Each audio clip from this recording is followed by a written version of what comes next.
Welcome to the Inc. Productivity Tip of the Day. Today's tip.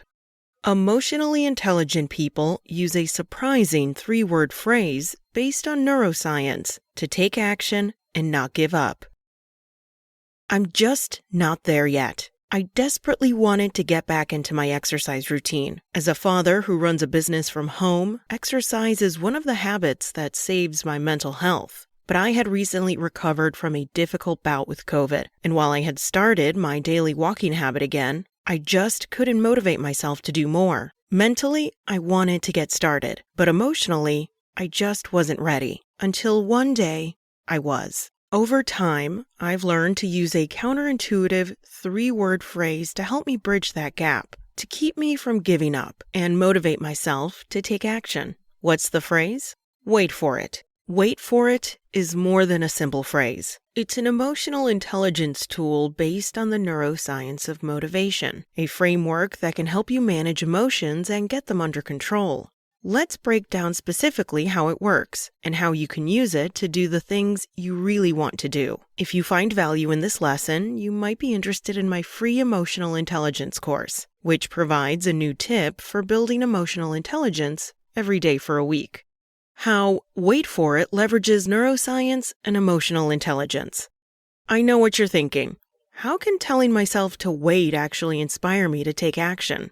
I admit it's a surprising phrase, but it works because of the behavioral neuroscience behind the way motivation works. Motivation, defined as the energizing of behavior in pursuit of a goal, is a fundamental element of our interaction with the world and with each other, writes Eleanor Simpson, assistant professor of clinical neurobiology at Columbia University, in The Behavioral Neuroscience of Motivation. Meeting these needs is a requirement for survival, but in all cases the goals must be met in appropriate quantities and at appropriate times. Countless factors influence motivation at any given time, Simpson goes on to explain. These factors include our environment, how we feel physically, and our collective experience. Oftentimes, we don't have much control over many of those factors. For example, in my recent situation, I had recovered from all major COVID symptoms, but physically, I didn't yet feel like myself. Combine this with trying to navigate all the other challenges of my environment, taking care of the kids and running the business, along with the fact that I had gotten over COVID much quicker the first time around.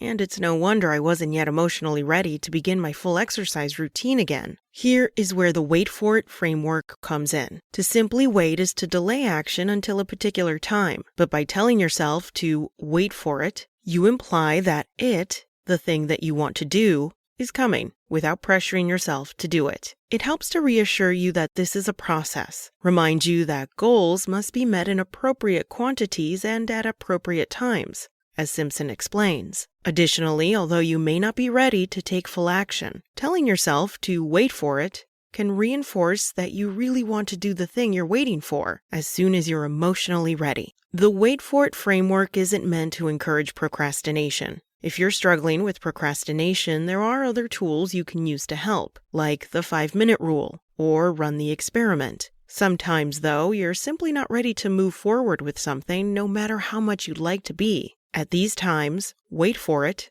can help you build motivation. How? Rather than wait passively, Wait for It requires that you do 3 things while you wait. 1.